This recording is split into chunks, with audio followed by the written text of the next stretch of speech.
Welcome back to my little channel. Today I want to talk about a problem that is facing our Western societies and our Western civilization. What do we do with the fighters of ISIS? Now, why did I come to this? In the Netherlands, there is a conversation going on whether Riedijk, which is a Dutch guy who went to Syria to fight for ISIS in 2014, should be allowed to return. Now, a lot of people will obviously start talking about, yeah, but Islam this, yeah, but Islam that. I don't care about Islam on this one. I don't think Islam has anything to do with this particular discussion, or at least I don't think it should. Why shouldn't it have anything to do with it? Because in the end it boils down to one thing. Did Mr. Riedijk leave the Netherlands to fight a war in another country? Well, obviously the question to that is yes, because that's what he did. Okay, did Mr. Riedijk win that war? The answer again is obvious. No, he didn't. Okay, then the first country that has the right to deal with Mr. Riedijk is the country that defeated Mr. Riedijk. So, if Syria or the Kurds or Iraq want to deal with Mr. Riedijk, then they should be the first to have that position. Because Mr. Riedijk chose to go to these countries to fight. And he chose to fight against these countries. Now, that these countries won basically doesn't mean a thing to me. Except for the fact that it's their jurisdiction, not ours. And we should stop being so incredibly neo-colonialistic by trying to tell these countries what they can and cannot do. They just had a civil war. And idiots from around the world went to that country to take part in that civil war. By that very simple fact, these idiots have chosen to leave the comfort of their own countries and therefore should no longer be protected by these countries. Again, this is not about Islam. I know a lot of people will make it about Islam. Hell, maybe I'm to blame for that too from time to time. But in this situation, it is not.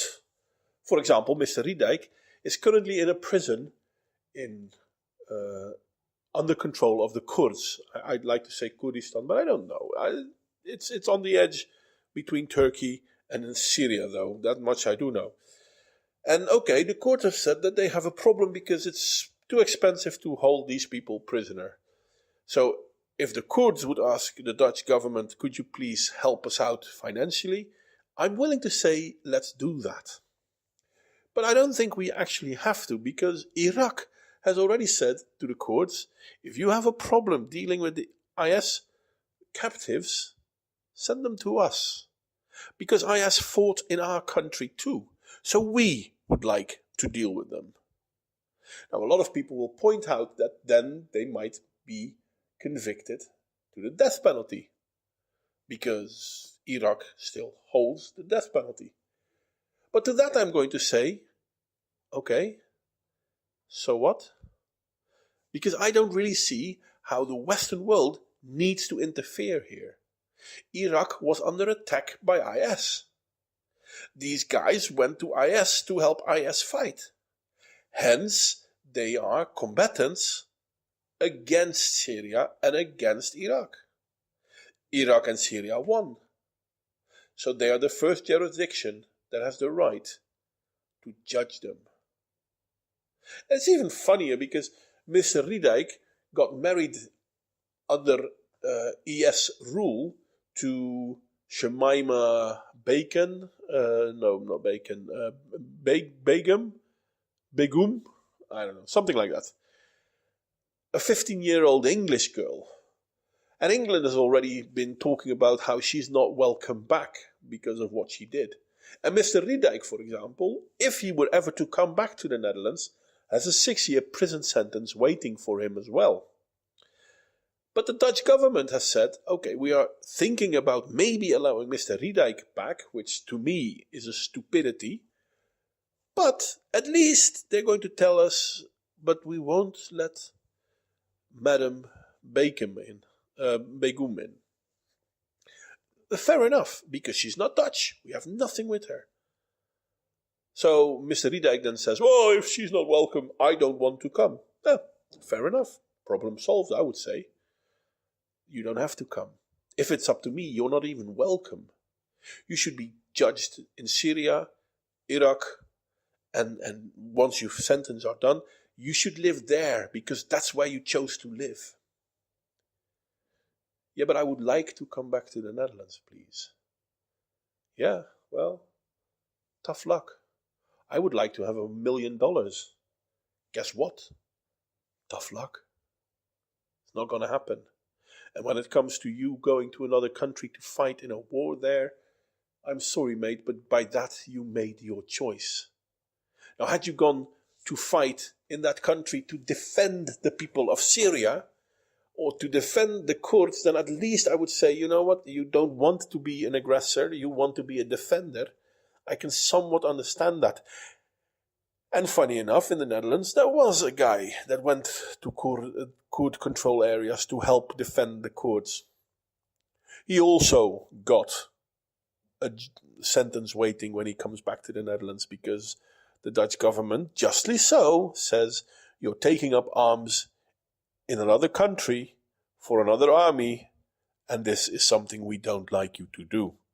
Now, whether you agree with that or not, but if the government says you're not allowed to fight for another army, then by the same sentence, we should also say you're no longer Dutch.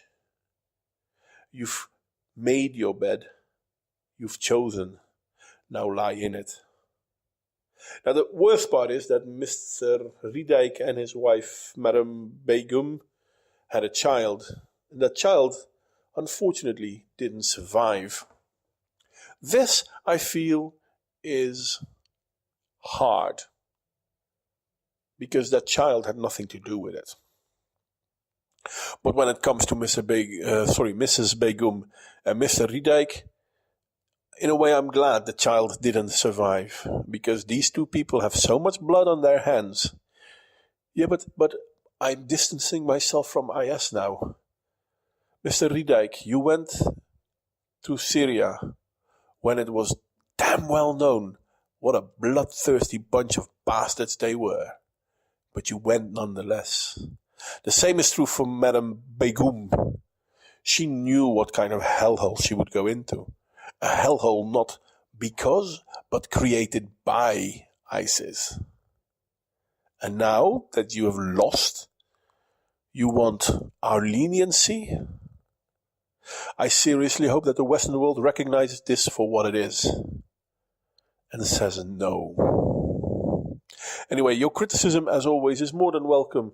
If you have any other insights, I would love to hear them. And I hope to see you all next time.